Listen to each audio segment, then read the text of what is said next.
ನಮ್ಮ ಜೀವನದಲ್ಲಿ ಏನಾದರೂ ಒಂದು ಕೆಟ್ಟ ಘಟನೆ ನಡೆಯುತ್ತದೆ ಎಂದರೆ ಆಗ ಈ ಜಗತ್ತಿನಲ್ಲಿ ಒಳ್ಳೆಯತನಕ್ಕೆ ಬೆಲೆಯಿಲ್ಲ, ಒಳ್ಳೆಯವನಾಗಿ ಇಲ್ಲಿ ಬದುಕಲು ಸಾಧ್ಯವಿಲ್ಲ ಎಂದು ಯೋಚಿಸುವಂತೆ ಮಾಡುತ್ತದೆ.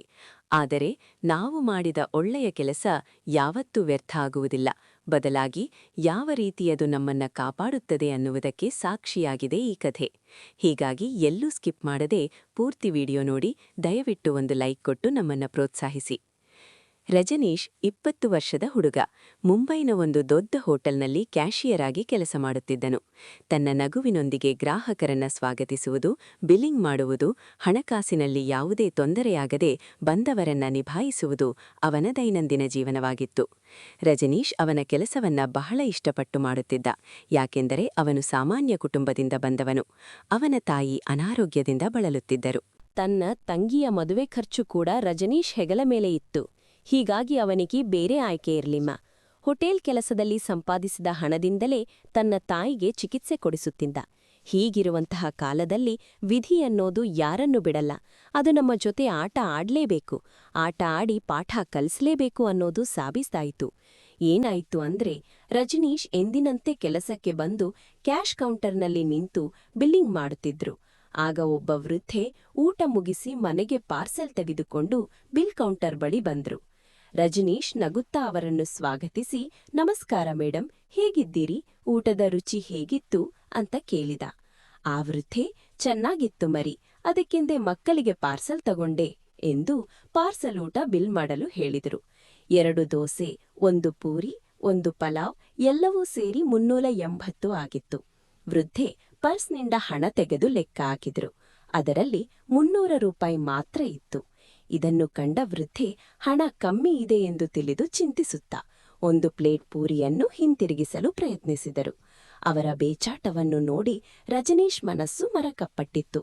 ಒಬ್ಬ ವೃದ್ಧೆ 2 ಹೊತ್ತು ಊಟಕ್ಕಾಗಿ ಪರದಾಡುತ್ತಿರುವ ಪಾಡನ್ನು ನೋಡಿ ಅವನ ಹೃದಯ ಸಹಿಸಲಿಲ್ಲ. ಇವರಿಗೆ ಸಹಾಯ ಮಾಡೋಣ ಎಂದು ಯೋಚಿಸಿ ಆತೀತೆ ನೋಡಿದರೂ ಸೂಪರ್ವೈಸರ್ ದೂರ ನಿಂತಿದ್ರು. ಸಿಸಿಟಿವಿ ಬೇರೆ ಕಡೆಗೆ ತಿರುಗಿತ್ತು. ಅವನು ತನ್ನ ಪಾಕೆಟ್ನಿಂದ 80 ರೂಪಾಯಿ ಹೊರತಗೊಂಡು ನಿಶಬ್ದವಾಗಿ ಕೌಂಟರ್ ಮೇಲೆ ಇಟ್ಟನು. ಚಿಂತಿಸಬೇಡಿ, ನಿಮ್ಮ ಬಿಲ್ ಪೂರ್ಣವಾಗಿದೆ, ನೀವು ಪಾರ್ಸೆಲ್ ತೆಗೆದುಕೊಂಡು ಹೋಗಬಹುದು ಅಂದನು. ರಜನೀಶ್ ಮಾತನ್ನ ಕೇಳಿ ವೃದ್ಧೆಯ ಕಣ್ಣುಗಳು ತೇವವಾಯಿತು. ಮಗು, ನೀನು ಒಳ್ಳೆಯ ಹೃದಯದವನು, ನಾನು ನಿನ್ನ ಈ ಉಪಕಾರವನ್ನು ಎಂದಿಗೂ ಮರೆಯುವುದಿಲ್ಲ ಅನ್ನುತ್ತಾ ಕೃತಜ್ಞತೆ ಸೂಚಿಸಿದರು. ರಜನೀಶ್ ನಗುತ್ತಾ, ಇದನ್ನು ಉಪಕಾರ ಎಂದು ಭಾವಿಸಬೇಡಿ, ನನ್ನನ್ನು ನಿಮ್ಮ ಮಗ ಎಂದು ಭಾವಿಸಿ ಅಂತ ಹೇಳಿದನು. ಎಷ್ಟು ಚಿಕ್ಕ ವಯಸ್ಸಿನಲ್ಲಿ ಎಷ್ಟು ದೊಡ್ಡ ಮನಸ್ಸನ್ನು ಹೊಂದಿದ್ದೀಯಾ ನೀನು, ದೇವರು ನಿನಗೆ ಒಳ್ಳೆಯದು ಮಾಡಲಿ ಎಂದು ಆಶೀರ್ವಾದ ಮಾಡಿ ಆ ವೃದ್ಧೆ ನಿಧಾನವಾಗಿ ಮನೆಗೆ ಹೋದರು. ರಜನೀಶ್ ಆ ವೃದ್ಧೆಯ ನಗುವನ್ನು ನೋಡಿ ತಾನು ಅತ್ಯುತ್ತಮ ಕೆಲಸವನ್ನು ಮಾಡಿದ್ದೇನೆ ಎಂದು ಭಾವಿಸಿದರು. ಆದರೆ ಅವನ ನಗು ಕೆಲವೇ ಸಮಯ ಮಾತ್ರ ಇರುವಂತಾಯಿತು. ಆ ವೃದ್ಧೆ ಹೊರಟ ತಕ್ಷಣ ಹೋಟೆಲ್ನ ಸೂಪರ್ವೈಸರ್ ರಜನೀಶ್ ಮೇಲೆ ರೇಗಾಡುತ್ತಾ, ರಾಜನೀಶ್, ನೀನು ಏನು ಮಾಡ್ತೀಯಂತ ನೀನಕ್ಕೆ ಗೊತ್ತಾ, ಹೋಟೆಲ್ ರೂಲ್ಸ್ ರೆಗ್ಯುಲೇಷನ್ ಗೊತ್ತಾ ನಿನಗೆ ಎಂದು ಕೂಗಲ ಪ್ರಾರಂಭಿಸಿದರು. ರಜನೀಶ್ ಪಿಸುಧ್ವನಿಯಲ್ಲಿ, ಸರ್, ನಾನು ಒಬ್ಬ ಗ್ರಾಹಕರ ಬಿಲ್ಲನ್ನು ನನ್ನ ಹಣದಿಂದ ಪಾವತಿಸಿದ್ದೇನೆ, ಇದರಲ್ಲಿ ನನ್ನ ತಪ್ಪೇನಿದೆ, ಅವರು ಬಹಳ ಕಷ್ಟದಲ್ಲಿದ್ರು, ಕೇವಲ 80 ರೂಪಾಯಿಗೋಸ್ಕರ ಪರದಾಡುತ್ತಿದ್ರು, ಅವರಿಗೆ ನನ್ನ ಹಣದಿಂದ ಸಹಾಯ ಮಾಡಿದ್ದೇನೆ, ಹೋಟೆಲ್ನ ಹಣವಲ್ಲ ಎಂದು ಹೇಳಿದಳು. ಆ ಮಾತನ್ನ ಕೇಳಿದ ಸೂಪರ್ವೈಸರ್ ಮುಖ ಕೋಪದಿಂದ ಕೆಂಪುಗಾಗಿ, ಇದು ಹೋಟೆಲ್ ಯಾವುದೇ ದಾನಧರ್ಮ ಮಾಡುವ ಕ್ಷೇತ್ರ ಅಲ್ಲ, ನಾವು ಇಲ್ಲಿ ವ್ಯಾಪಾರ ಮಾಡಲು ಬಂದಿದ್ದೇವೆ ಹೊರತು ದಾನ ನೀಡಲು, ಪುಕ್ಕಟೆ ಕೊಡಲು ನಾವು ಇಲ್ಲಿ ಬಂದು ಕೆಲಸ ಮಾಡುತ್ತಿಲ್ಲ. ನಿನಗೆ ಅಂತ ಒಳ್ಳೆಯ ಮನಸ್ಸಿದ್ರೆ ದೇಶದಲ್ಲಿ ತುಂಬ ಜನ ಬಡವರಿದ್ದಾರೆ, ಅವರಿಗೆ ಹೋಗಿ ಸಹಾಯ ಮಾಡು.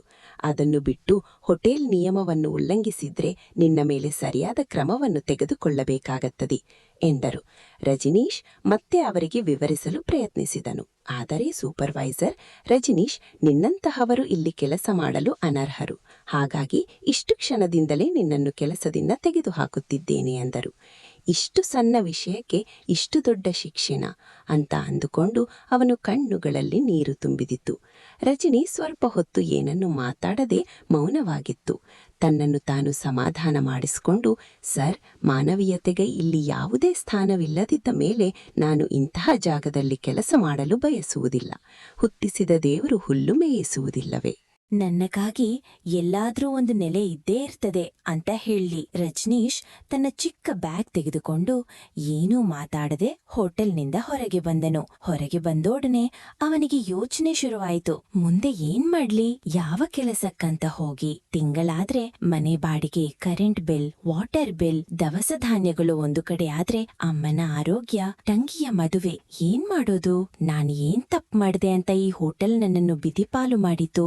ಒಳ್ಳೆತನಕ್ಕೆ ಕಷ್ಟಗಳು ಅನ್ನೋದು ಕಟ್ಟಿಟ್ಟ ಬುತ್ತಿ ಎಂದು ನೂರಾರು ಆಲೋಚನೆಗಳು ಅವನ ಮನಸ್ಸನ್ನು ಕುಲಕಿದವು. ರಜನೀಶ್ ಮನೆಗೋಗಲು ಇಷ್ಟಪಡದೆ ಹಾಗೇ ನಡೆದುಕೊಂಡು ಹೋಗಿ ಒಂದು ಟೀ ಅಂಗಡಿ ಮುಂದೆ ಬೆಂಚ್ ಮೇಲೆ ಒಂಟಿಯಾಗಿ ಕೂತ್ಕೊಂಡನು. ಯಾರಿಗಾದ್ರೂ ಉಪಕಾರ ಮಾಡಿದ್ರೆ ಈ ಪ್ರಪಂಚ ಎಷ್ಟೊಂದು ಅಪಕಾರ ಮಾಡುತ್ತಾ ಅನ್ನುವ ಪ್ರಶ್ನೆಗಳು ಅವನ ತಲೆಯಲ್ಲಿ ಓಡಾಡುತ್ತಿದ್ದವು. ಮನೆಗೆ ಹೋಗಿ ತಾಯಿಗೆ ಏನ್ ಹೇಳಬೇಕು, ತಂಗಿಯ ಮದುವೆ ಖರ್ಚು ಹೇಗೆ ಸೇರಿಸಬೇಕು, ಇಷ್ಟು ಬೇಗನೆ ಬೇರೆ ಉದ್ಯೋಗ ಎಲ್ಲಿ ಸಿಗುತ್ತದೆ ಎಂದು ಯೋಚಿಸುತ್ತಿದ್ದನು. ಅದೇ ಸಮಯದಲ್ಲಿ ಅವನ ತಾಯಿ ಫೋನ್ ಮಾಡಿದರು. ರಜನೀಶ್ ಫೋನ್ ತೆಗೆದುಕೊಂಡು ಹಲೋ ಅಮ್ಮ ಎಂದು ಹೇಳಿದಾಗ, ರಜನೀಶ್ ಎಲ್ಲಿದ್ದೀಯಾ, ಆರಾಮಾಗಿದ್ದೀಯಾ ತಾನೆ ಎಂದು ಅವನ ಅಮ್ಮ ಕೇಳಿದರು. ರಜನೀಶ್ ಹಾ ಅಮ್ಮ ಚೆನ್ನಾಗಿದ್ದೀನಿ, ಏನಾಯ್ತು ಎಂದು ಕೇಳಿದನು. ಏನೂ ಇಲ್ಲ ಮಗ, ಯಾಕೋ ಮನೆಯಲ್ಲಿ ಯಾರಿಗೋ ಕೇಡ ಆಗಿದೆ ಅನ್ನೋ ಬಸವಾಯ್ತು ಮಗ, ಕೆಲಸ ಮುಗಿಸಿ ಬೇಗ ಮನೆಗೆ ಬಾ ಎಂದ ಕೂಡಲೇ ರಜನೀಶ್ ನಾನು ಸ್ವಲ್ಪ ಹೊತ್ತಲ್ಲೇ ಮನೆಗೆ ಬರ್ತೇನೆಂದು ಹೇಳಿ ಫೋನ್ ಕಟ್ ಮಾಡಿದನು. ರಜನೀಶ್ ಅಲ್ಲೇ ಕುಳಿತು ಇನ್ನೂ ತನ್ನ ಯೋಚನೆಗಳಲ್ಲಿ ಮುಳುಗಿದನು. ಅದೇ ಸಮಯದಲ್ಲಿ ಅವನ ಮುಂದೆ ಒಂದು ದುಬಾರಿ ಕಾರು ಬಂದು ನಿಂತಿತು. ಕಾರಿನಿಂದ ಇಳಿದ ವ್ಯಕ್ತಿ ರಜನೀಶ್ ಪರಿಚಿತರು. ಯಾರೆಂದ್ರೆ ಅವನು ಬೆಳಿಗ್ಗೆ ಸಹಾಯ ಮಾಡಿದ ಅದೇ ವೃದ್ಧೆ ಈಗ ದುಬಾರಿ ಕಾರಲ್ಲಿ ಬಂದು ರಜನೀಶ್ ಪಕ್ಕದಲ್ಲಿ ಕೂತಳು. ಅವರನ್ನು ನೋಡಿ ರಜನೀಶ್ ಗಡಿಬಡಿಯಾದನು. ವೃದ್ಧೆ, ಮಗು ನೀನು ಇಲ್ಲಿಯೇಕೆ ಈ ರೀತಿ ಕುಳಿತಿದ್ದೀಯಾ, ಏನಾಯಿತು ಎಂದು ಕೇಳಿದರು. ರಜನೀಶ್ ಬೇಜಾರಲ್ಲಿ ಏನೂ ಇಲ್ಲ, ಸುಮ್ಮನೆ ಹೀಗೆ ಬಂದು ಕೂತಿದ್ದೇನೆ ಎಂದರು. ಆಗ ವೃದ್ಧೆ ಆಳವಾಗಿ ಉಸಿರೆಳೆದುಕೊಂಡು, ಮಗು ನನಗೆ ನಿನ್ನ ಬಗ್ಗೆ ಎಲ್ಲ ಸತ್ಯ ಗೊತ್ತಾಗಿದೆ. ನೀನು ಮಧ್ಯಾಹ್ನ ಮಾಡಿದ ಸಹಾಯವನ್ನು ಹಿಂತಿರುಗಿಸಲು ನಾನು ಮತ್ತೆ ಅಲ್ಲಿಗೆ ಬಂದಿದ್ದೆ, ಆದ್ರೆ ನಿನ್ನನ್ನು ಕೆಲಸದಿಂದ ತೆಗೆದುಹಾಕಲಾಗಿದೆ ಎಂದು ಹೇಳಿದರು. ಅಲ್ಲಿ ಏನಾಯ್ತು ಹೇಳು ಅಂತ ಕೇಳಿದರು. ರಜನೀಶ್ ನೋವಿನ ಸ್ವರದಿಂದ, ಅಮ್ಮ ನಾನು ನಿಮ್ಗೆ ಸಹಾಯ ಮಾಡ್ತೆ ಅಂತ ಹೇಳಿ ನನ್ನನ್ನು ಉದ್ಯೋಗದಿಂದ ಹೊರಹಾಕಿದ್ದಾರೆ ಎಂದು ಹೇಳಿದನು. ಆ ಮಾತು ಕೇಳಿ ವೃದ್ಧೆ ಮುಖದ ಮೇಲೆ ಚಿಂತೆಯ ರೇಖೆಗಳು ಕಾಣಿಸಿಕೊಂಡವು. ಕೇವಲ ಸಹಾಯ ಮಾಡಿದ್ದಕ್ಕಾಗಿ ನಿನ್ನನ್ನು ಕೆಲಸದಿಂದ ತೆಗೆದಿದ್ದಾರಾ ಎಂದು ಕೇಳಿದರು. ರಜನೀಶ್ ಹೌದು ಎಂದು ತಲೆಯಾಡಿಸಿ, ಸೂಪರ್ವೈಸರ್ ನಾನು ಸಹಾಯ ಮಾಡಿದ್ದನ್ನು ಇಷ್ಟಪಡಲಿಲ್ಲ, ಮೇಲಾಗಿ ಇದು ಹೋಟೆಲ್ ವ್ಯಾಪಾರ ಮಾಡಲು ಇದೆ ಹೊರತು ದಾನದ ಛತ್ರ ಅಲ್ಲ ಎಂದು ಬೈದು ಅವಮಾನ ಮಾಡಿದರು ಅಂತ ಹೇಳಿದರು. ಆ ವೃದ್ಧೆ ಸ್ವಲ್ಪ ಸಮಯ ಮೌನವಾಗಿದ್ದರು. ನಂತರ ಅವರು ನಗುತ್ತಾ, ಮಗು ನಿನ್ನ ಕೆಲಸ ಹೋಗುತ್ತೆ ಅನ್ನೋದಾದ್ರೆ ನನಗೆ ಯಾಕೆ ಸಹಾಯ ಮಾಡಿದೆ, ಇವತ್ತೆಲ್ಲ ನಾಳೆ ನಾನು ಬಿದ್ದೋಗುವ ಮರ, ನನಗೆ ಸಹಾಯ ಮಾಡುವ ಅಗತ್ಯವಾದ್ರೂ ನಿನಗೇಕೆ ಅಂತ ಕೇಳಿದರು. ಹಾಗನ್ನಬೇಡಿ ಸರ್, ಸಹಾಯ ಮಾಡಿದಾಗ ಸಿಗುವ ಆತ್ಮತೃಪ್ತಿ ಸಹಾಯ ಪಡೆದವರ ಮುಖದಲ್ಲಿ ಬರುವ ನಗು ಎಷ್ಟು ಕೋಟಿ ಕೊಟ್ಟರೂ ಸಿಗದು. ಮನುಷ್ಯನಾಗಿ ಹುಟ್ಟಿದ ಮೇಲೆ ಮಾನವೀಯತೆ ಇರದಿರೋ ವ್ಯಕ್ತಿ ದಾರಿಸ್ತು ಹೋದರಿಸ್ತು ಅಂದನು. ಅವನ ಮಾತನ್ನು ಕೇಳಿದ ಆ ವೃದ್ಧೆ, ಮಗು ನೀನು ಚಿಂತಿಸಬೇಡ, ಇನ್ಮೇಲೆ ನೀನೇ ಆ ಹೋಟೆಲ್ ಮ್ಯಾನೇಜರ್ ಎಂದು ಹೇಳಿದರು. ಅವರ ಮಾತನ್ನು ಕೇಳಿದ ರಜನೀಶ್ಗೆ ತಮಾಷೆ ಮಾಡಿದಂಟಾಯಿತು. ಆಗ ವೃದ್ಧೆ ಹೇಳಿದರು, ಮಗು ನಾನು 30 ವರ್ಷಗಳ ಹಿಂದೆ ಈ ಹೋಟೆಲ್ ಪ್ರಾರಂಭಿಸಿದೆ. ಈಗ ನನ್ನ ಮಗ ಮತ್ತು ಮ್ಯಾನೇಜರ್ ಮಾತ್ರ ಎಲ್ಲಾ ಕೆಲಸ ನೋಡ್ಕೊಳ್ಳುತ್ತಿದ್ದಾರೆ. ಮ್ಯಾನೇಜರ್ ನಿನ್ನ ಜೊತೆ ಈ ರೀತಿ ವರ್ತಿಸುತ್ತಾನೆಂದು ನಾನು ಊಹಿಸಿರಲಿಲ್ಲ ಎಂದರು. ರಜನೀಶ್ ಅದನ್ನು ನಂಬಲು ಸಾಧ್ಯವಾಗಲಿಲ್ಲ. ಅವನು ಮತ್ತೊಮ್ಮೆ ನಾನ್ ಕೆಲಸ ಮಾಡ್ತಿದ್ದ ಹೋಟೆಲ್ನ ಮಾಲೀಕರು ನೀವಾ ಎಂದು ಕೇಳಿದನು. ವೃದ್ಧೇನಾಗುತ್ತಾ ಹೌದು ಮಗು ನಾನೇ ಎಂದರು. ರಜನೀಶ್ ಒಂದು ಕ್ಷಣ ಶಾಕ್ ಆದ. ಮುಂದೆ ಮಾತಾಡಲು ಅವನಿಗೆ ಮಾತುಗಳೇ ಬರಲಿಲ್ಲ. ವೃದ್ಧೆ ಪ್ರೀತಿಯಿಂದ ಅವನ ತಲೆ ಮೇಲೆ ಕೈಯಿಟ್ಟು, ನೀನು ಯಾವುದೇ ಲೋಗವಿಲ್ಲದೆ ನನಗೆ ಸಹಾಯ ಮಾಡಿದೆ. ನಾನು ಇದರ ಪರೋಪಕಾರವಾಗಿ ನಾಳೆಯಿಂದ ನೀನು ಈ ಹೋಟೆಲ್ನ ಹೊಸ ಮ್ಯಾನೇಜರ್ ಆಗುತ್ತೀಯೆ ಅಂದ್ರು. ಆದ್ರೆ ನನಗೆ ಯಾವುದೇ ಅನುಭವವಿಲ್ಲ ಅಂದ್ರು. ಅವರು ನಗುತ್ತಾ, ನಿನ್ನಲ್ಲಿ ಒಳ್ಳೆ ಮನಸ್ಸಿದೆ, ಪ್ರಾಮಾಣಿಕತೆ ಇದೆ, ಅದರ ಮೇಲೂ ಜನರಿಗೆ ಸಹಾಯ ಮಾಡುವ ಉತ್ಸಾಹವಿದೆ. ಇಷ್ಟು ಸಾಕಲ್ಲವೇ ನಿನಗೆ ಮ್ಯಾನೇಜರ್ ಮಾಡಲು ಎಂದು ಹೇಳಿದರು. ರಜನೀಶ್ ಕಣ್ಣುಗಳಲ್ಲಿ ಸಂತೋಷದ ಕಣ್ಣೀರು ತುಂಬಿತು. ಒಂದೇ ದಿನದಲ್ಲಿ ಅವನ ಜೀವನ ತುಂಬ ತಿರುವು ಪಡೆದುಕೊಂಡವು. ಬೆಳಿಗ್ಗೆ ಉದ್ಯೋಗದಿಂದ ಹೊರಹಾಕಲಾಯಿತು. ಸಂಜೆ ಒಳಗೆ ಅದೇ ಹೋಟೆಲ್ಗೆ ಅವನನ್ನ ಮ್ಯಾನೇಜರ್ ಆಗಿ ನೇಮಿಸಿತು.